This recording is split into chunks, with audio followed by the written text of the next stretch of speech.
how do you think? Okay.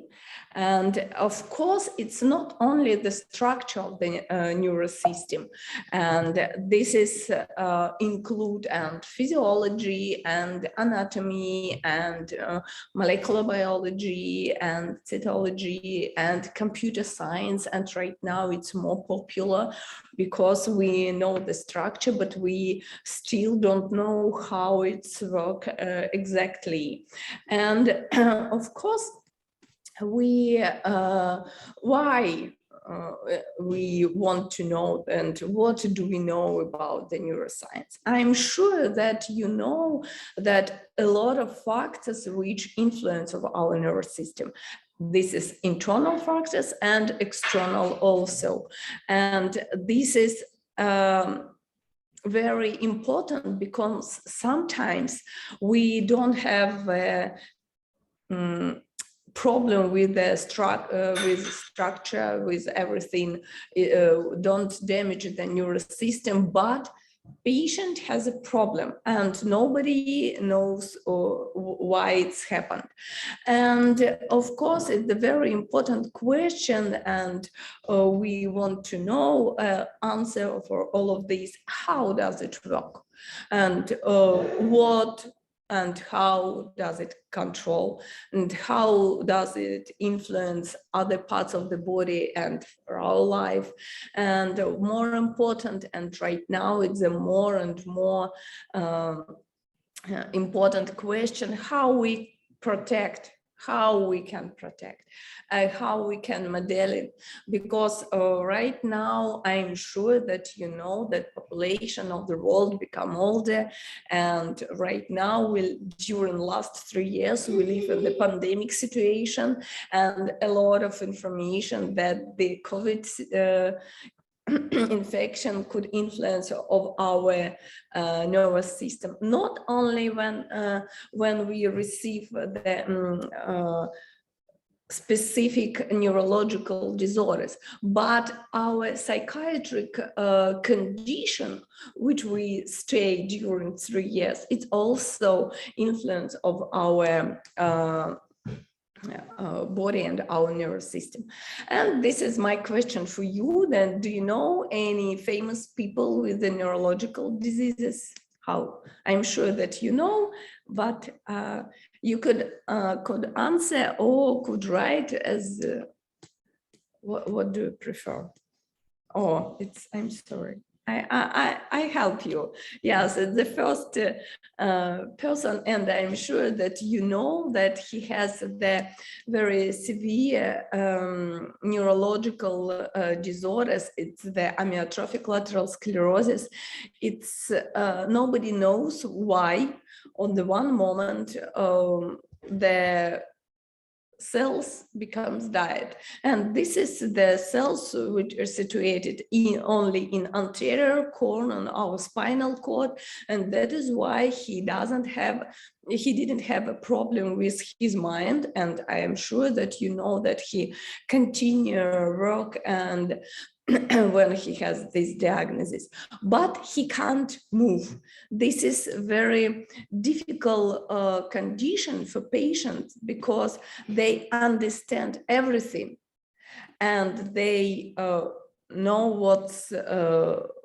what's happened, but they can't move and can't do something. And I'm sure that if you saw the movie about Stephen Hawking, you can see and how the disease progression and what are the first symptoms. And this is his lecture. He used the specific devices for transforming his impulses to voice. And also this is possible only when we have a multidisciplinary team, not only neurologist. I am neurologist and I can't create this scheme, but I could give some information for engineering, and they can help me to create something. And what else? Another famous composer and pianist, he also has a problem with the motor function. It's also, he also has a amyotrophic lateral sclerosis, and I'm sure maybe you know that some years ago we have a challenge, the eyes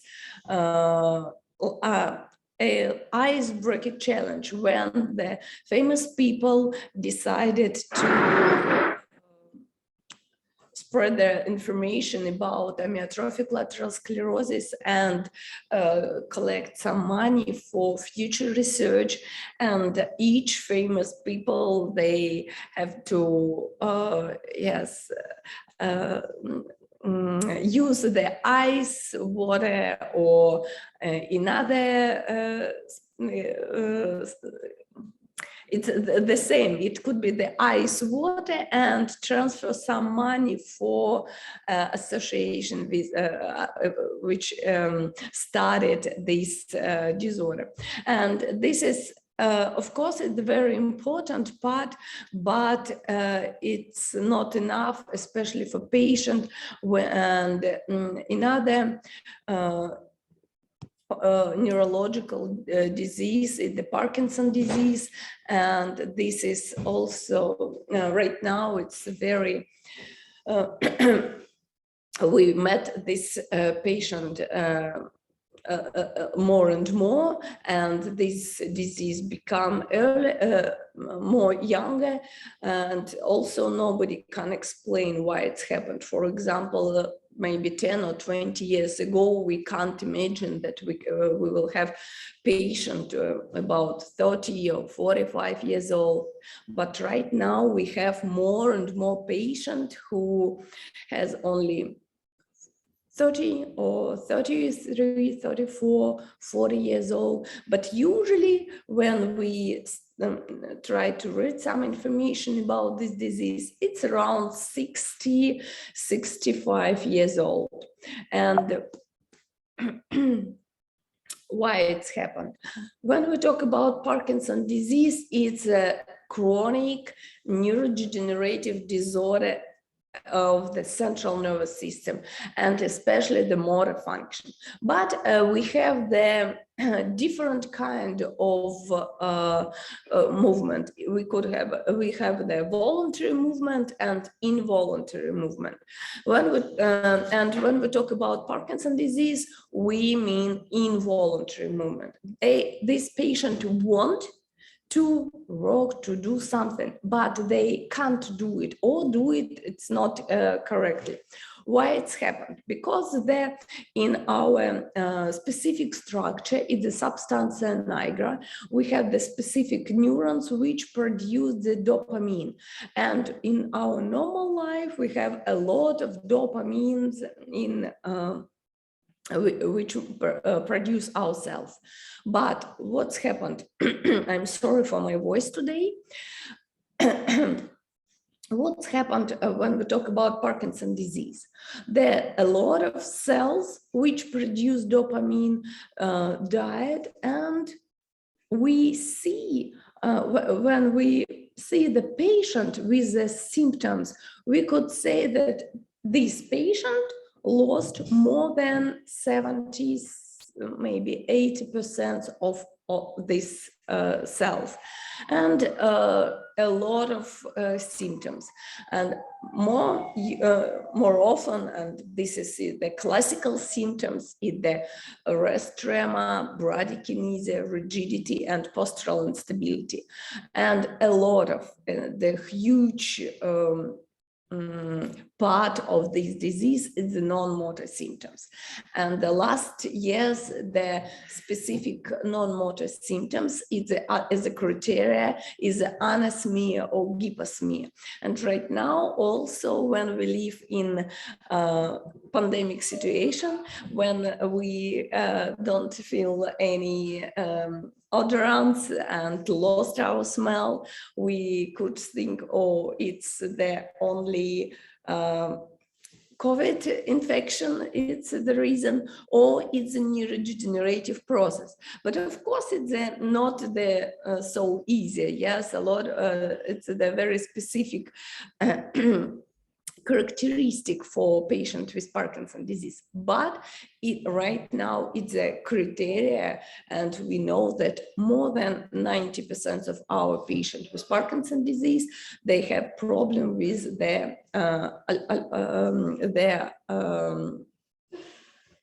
olfaction.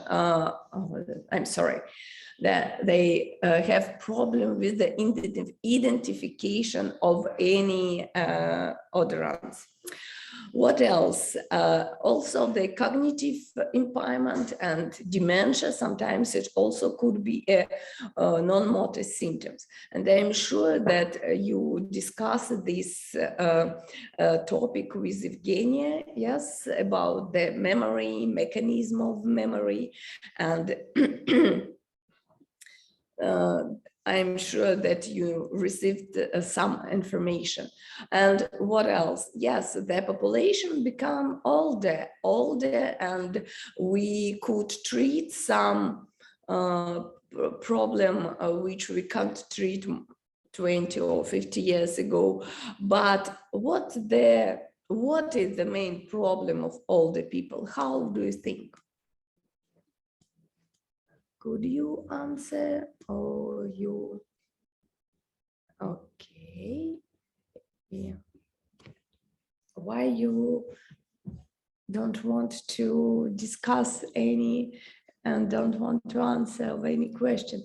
Okay, I give you an answer. The memory loss. It is the more main memory, lack of activity, yes. And what the cognitive function mean? And I'm sure that you maybe a little bit discussed, but the cognitive function is the most complex function of the brain, and the process of cognition of the world, ensuring interaction with it. It's not enough to receive the information. We need to save this information and use it when we need it. And this is not only memory, it's gnosis, attention, the speech, our motor skills, intelligence in general. Also, that all of this characteristic, it's the cognitive function. And what is the main reason of the cognitive function? How do you think so? You don't want? Okay. Nobody wants to answer. But in general, we usually divide it on the two huge factors. Yes, is the organic function and functional. Yes, damage of the nervous system is the first part, is the organic reason, the very important part. And the second is the functional cognitive impairment. This is the very important. And also, I'm sure that you heard information that chronic stress influence of our memory, that if we have problem with the sleep, it's also influence of our cognitive function. And all of these condition influence of our nervous system. And overwork, neurostress, overloads, negative emotion, and we have some interesting research about influence of chronic stress of the neurovisualization. Usually we have the mind that the stress, yes, it's not comfortable for us, but it's not very big factors for our memory or for our structure or damage of our brain. But there was this research, which I try to give you some information. They divided to have two groups. The one group has a chronic stress, and another they don't have stress, and they have the MRI before on the first visit and after 6 months. And what they receive? The patient, no, it's not the patient, it's volunteers, yes, who has the chronic stress. They have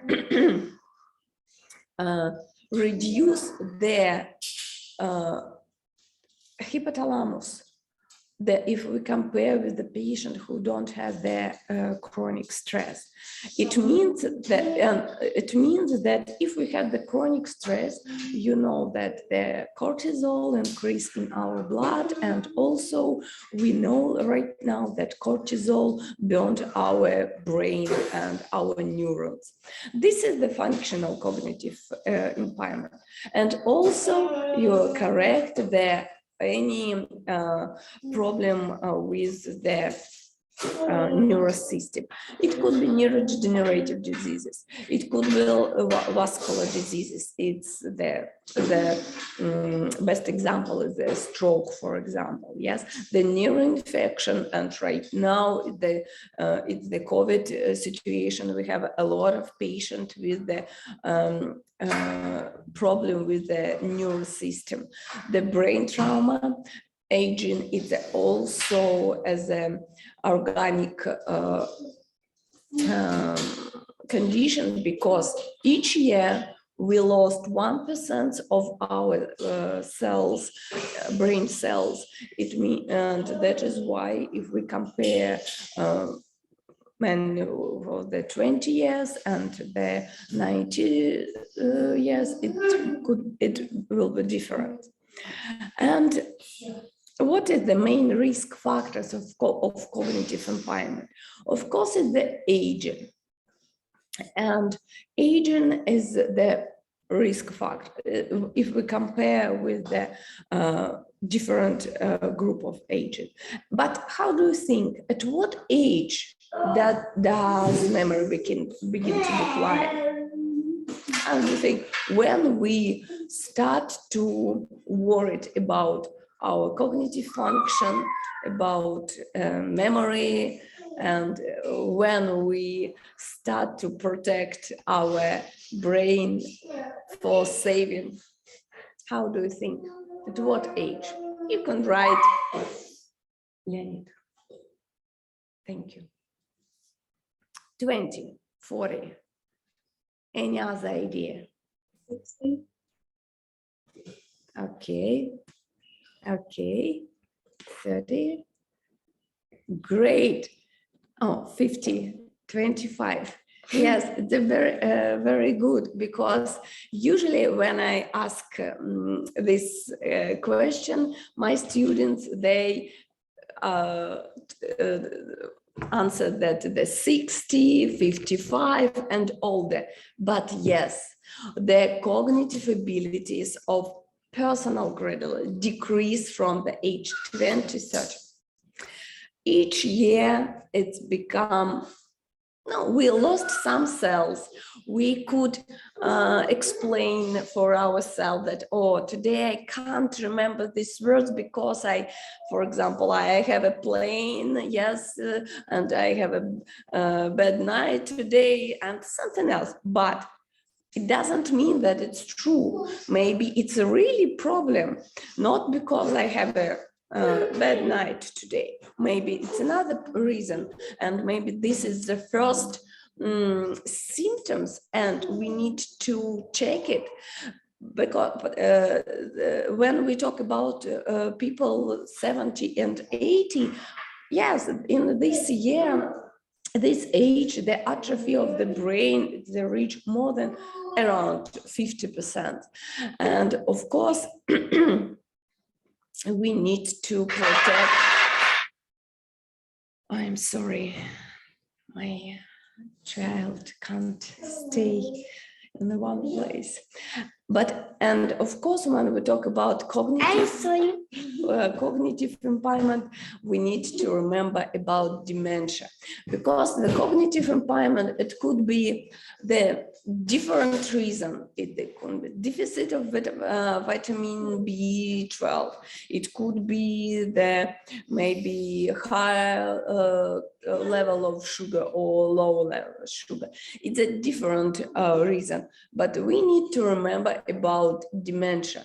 And dementia is the very severe condition when patient lost their abilities, and he can't do everything. And this is very important, that he can't physically, he can't wake up, but he forgot what he had to do for stand up or do something.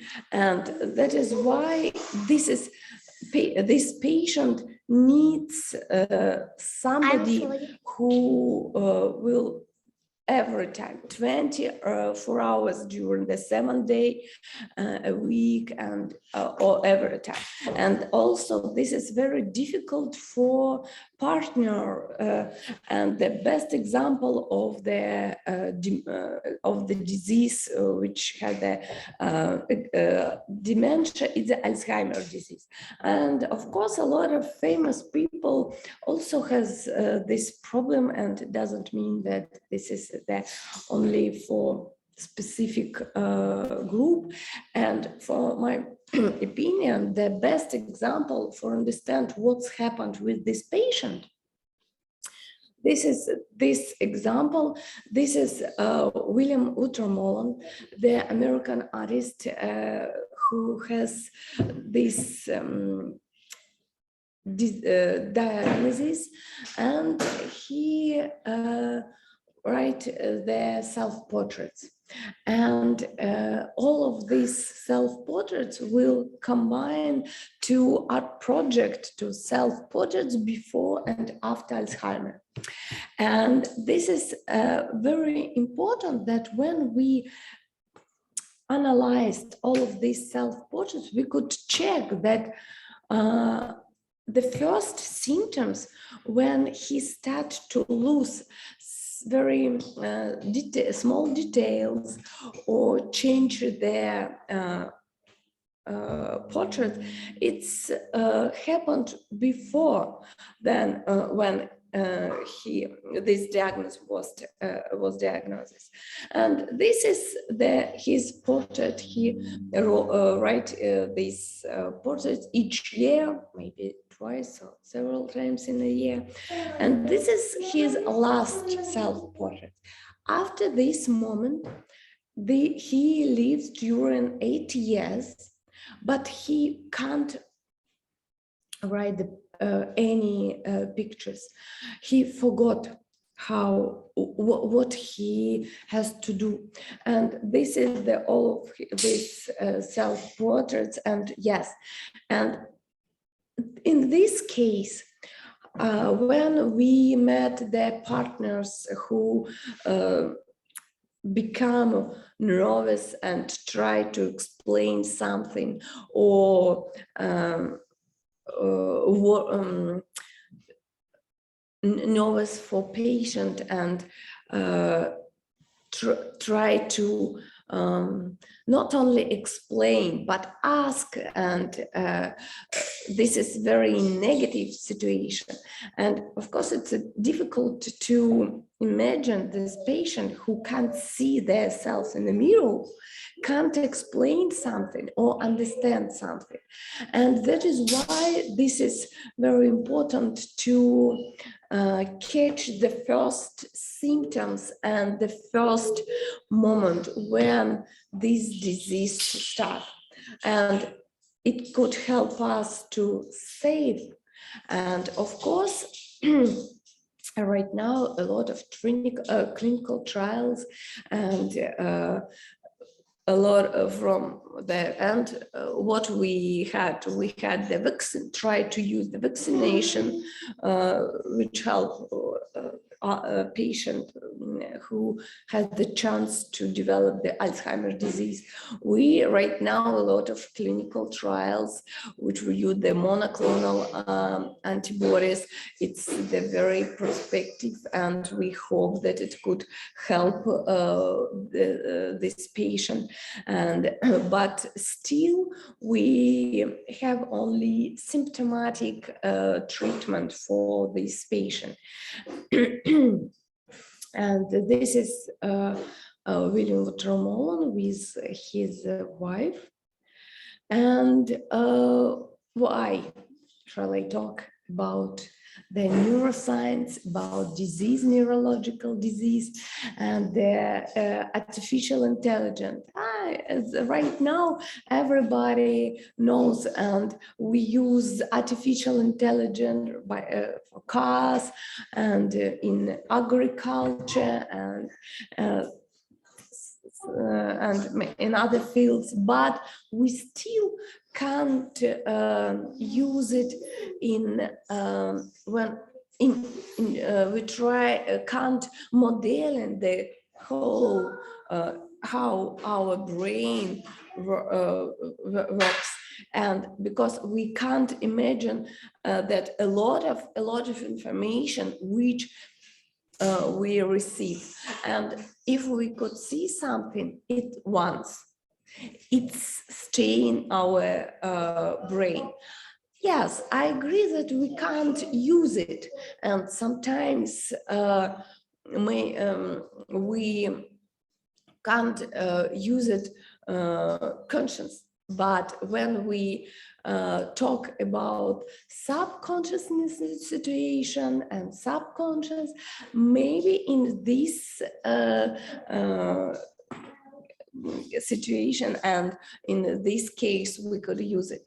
But that is why when we talk about prophylaxis and protecting of Alzheimer's disease, if we read something, listening something, visit any lecture, doesn't matter which exactly, and listen, we could think about something else.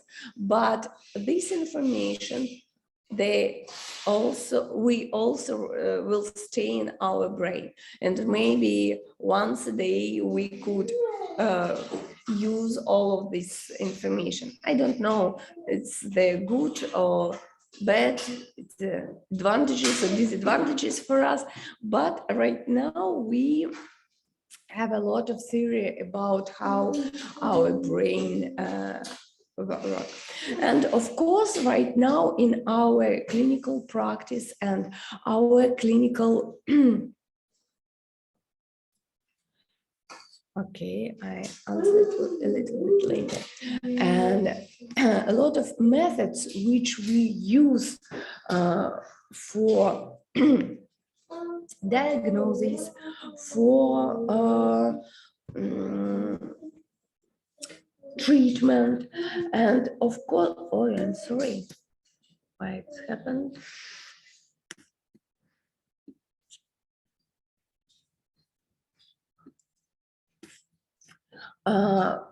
Of course, we can't use these methods if we don't have team, multidisciplinary team, because not each clinical neurologist or any other specialization could do all of these methods. Yes, we know the basic knowledge, but we can't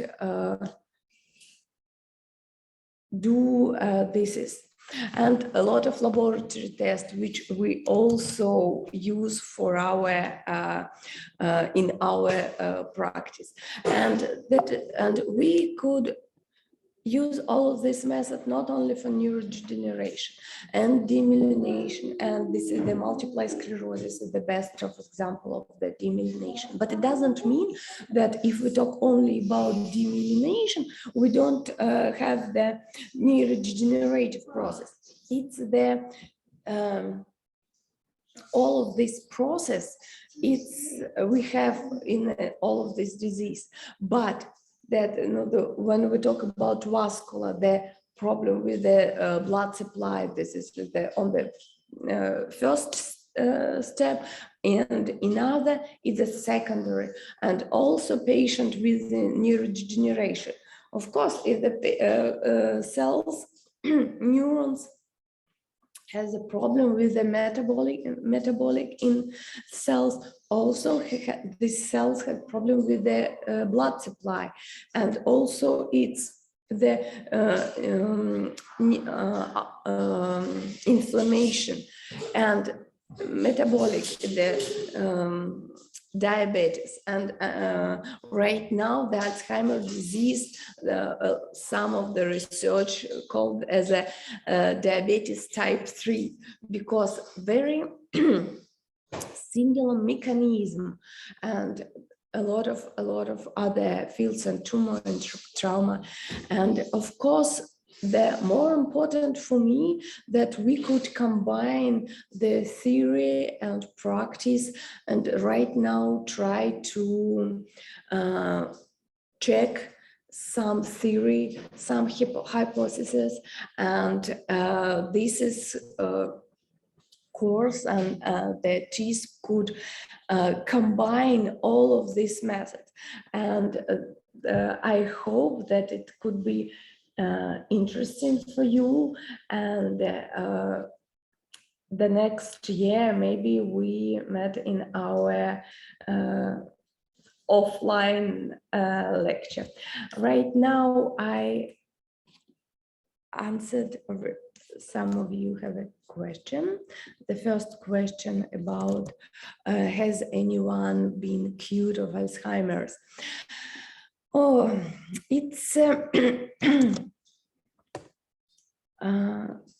not how, no, if patient has this diagnosis, unfortunately, no.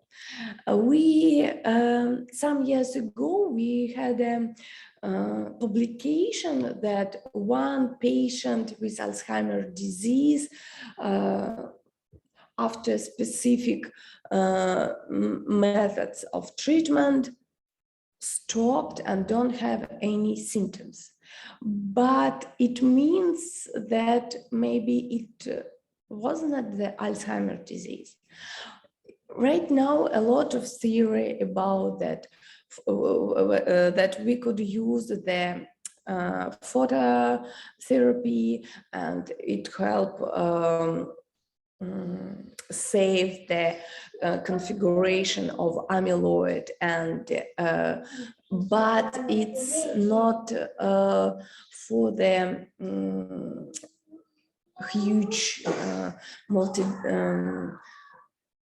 huge study, and we can't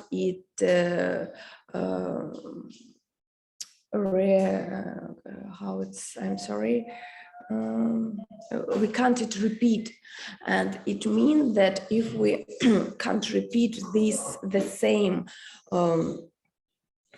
treatment, the same protocol in another population, it means that it's not the correct research, and we have to check, maybe we mistake and miss something, and unfortunately, no. Do you have any other question? You can write.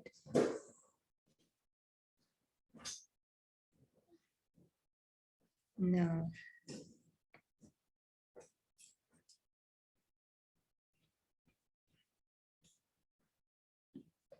Okay. Sure. Yet. How to prolong active life? Oh, Gulnara, it's a very good question, because right now the very popular field, the how it's the prevention, yes, the therapy, the health style life. This is the very difficult question, but we what we need to protect our active life. Of course, it's the physical activity, the our memory, our cognitive activities, and the water. It's very important to drink the clean water, and we have to drink around the 20-30 milliliters for each hour kilos, and every day. It's not the coffee, it's not the tea, it's the clean water. And also it's very important what we eat, because the food is the very important for our brain also. For example, the sugar, and this sugar is the very, it's a very on the one hand, it's important for our brain. On the other, it's as a drug for our brain, because when we start to eat a lot of sugar, we want to eat more and more.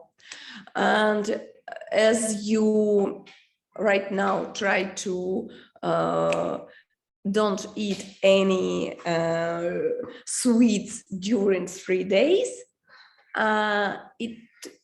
it can't be comfortable, because you could have the headache, the fatigue, and nervous condition, and it means that your brain needs and wants to receive the sugar. And that is why, if we want to change in our habits and use less sweets, we could do it very in a comfortable, it's not very quickly. Sometimes it may be reduce your, I don't know how many, maybe you eat 2 chocolates, or 2, maybe 3, or I don't know what, the pancakes or something. You could reduce for 1, or it not means that you stop immediately, but step by step. Yes, eating healthy, taking more water, daily exercise, and say no to sugar and food that contains. Yes, but we have to understand that we live in our real life, and sometimes we could do something. Yes, we could stay at home, and or we could visit any parties which and use some sweets, sugar, or sometimes alcohol, but it doesn't mean that we have to use it in a huge dosage. If it's happened once a year or once a month, okay, it's I don't think that it's too influence for our nervous system, because sometimes when we worried about I won't eat this piece of chocolate, but I don't need it because it's not good for my brain, and I stay in a very nervous condition, it's a worse eat this piece of chocolate, because it's the better, because the nervous condition, the stress, the chronic stress, is also bad for our brain, and also bad for our cells. And that is why it's not so easy to say that only if I will eat clean, drink clean water, do exercise, and go to bed at 8 o'clock and wake up at 5 a.m., I will have the 100% that I will not have the Alzheimer's disease in the future. I have one more question. One question about, yes, about genetic factors. Right now, we have a lot of research, and I'm sure that you know that the genetic, it's not a lot of percent. Well, if we talk about Alzheimer's, and only maybe 5% which have the real family history. About Parkinson's disease, it's around 10%.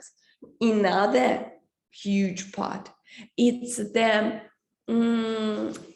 yes, they have the risk maybe, but it doesn't mean they have this as the problem with a specific gene. This is, they don't have a family history. They don't have any trauma, for example, but they have the maybe some small changes. And if we have, if we know about these changes, we could do something for protect. But if we don't know, of course, nobody knows why. Not all of the neurodegenerative diseases inherited. In Gulnara, your question, Okay, I will ask you by voice. Irina, what do you think? Is that COVID pandemic can increase, for instance, the cases of such a disease you were talking about during your lecture? Because as we know from media, some symptoms are similar. For instance, lost in memory and so on. What do you think? Is the COVID can cause some neurologic problem for the patients? Okay, it's a very wonderful question, because right now all of the not only neurological science, but all of this population thought and talk about that right now, and this pandemic, it's in the near future, and but what will be next? Because right now it's the really problem that a very young patient who has problem with the memory, the fatigue, the anxiety or depression, and in other symptoms. And in this case, we can't say that, yes, if you have the COVID infection, in the future you will have the neurodegenerative disease. Not. But right now we have the different theory and hypothesis. On the one hand, this infection could be the first step. On the other, it's if patient has these diseases but don't have the symptoms, it could be the launch this disease. And in each case and each patient is very different, and it means that we need to check each patient. But in general, yes, we have right now, we have a lot of peripheral polyneuropathy, we have a lot of strokes, we have a lot of problem with it's the autonomic nervous system, because when patient is fatigued, we can't explain. Yes, he has the COVID infection, but still has a problem with some symptoms. And the another question that yes, some brain disorders are inherited, which means that a mutated gene or group of gene is passed down through a family. Of course, but we know that each time we have the two numbers of gene from mothers and from fathers, and if we know that in the mother or father one of the parents has some disorders, we right now we could check it, and we could do it before when we don't have children and only planned the genetic consultation. And also if we woman is pregnant, we also could check some more often the severe disorders. Thank you very much, Irina. Any one more question? Yeah, the infection with the coronavirus can cause memory loss, stroke, and other effects of the brain. Yes, it's not the question, it's the comment. Yes, conclusion. Yes, it could be. Okay. Thank you, Irina. Your lecture causes a lot of questions. And thank you, participants, for your activity and supporting of our lecturer and giving the opportunity to her to emphasize the interesting sides of in her field of research. Thank you very much once more. And I'd like to say that Irina delivered her lecture from the sunny Dubai. She is situated now in Dubai, so we are really Tomsk International Science Program. International, yeah. So, dear participants, this is the end of the third day. So we are waiting for you tomorrow, and I'd like to announce the sorry, just a moment, and demonstrate it via screen, the program for tomorrow. So tomorrow we have the last concluding lecture, and we invite you to join us. Please pay attention that time is 1 hour later than previous lectures, previous days. And Vizakh, our colleague from India and from Russia, now he is working in Tomsk in Institute of Electronic System, will deliver the lecture Preparation and Characterization of Bio-Nanocomposites. So we are waiting for you tomorrow. Thank you very much for your attention. And here you can see the background of future lecturer.